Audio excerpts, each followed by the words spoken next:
One of the primary challenges in moving drugs from the lab into the clinic is really defining what the clinical development plan and really what is the scientific hypothesis that we're trying to test and is testable.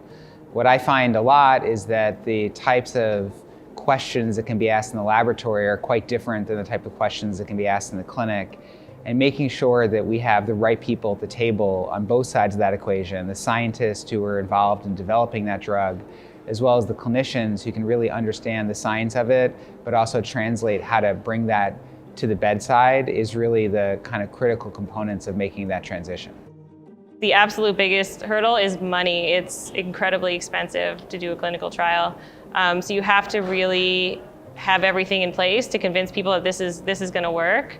And yeah, understanding the safety profiles, and all of this happens as early as possible, for sure, because yeah, it even comes from target design, picking your target. In my academic labs, we worked on targets because they were good targets. And the thing about being in industry is they might not be good targets because the level is really high in serum.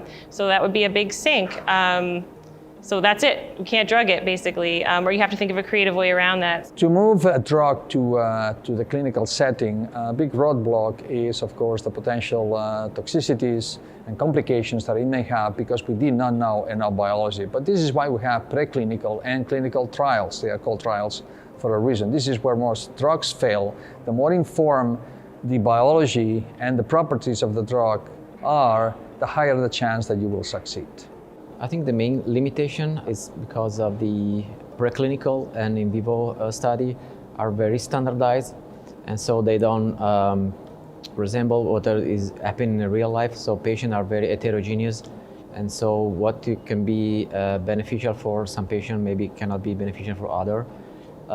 So the main difficulty is to find something that can be beneficial for more patients as possible.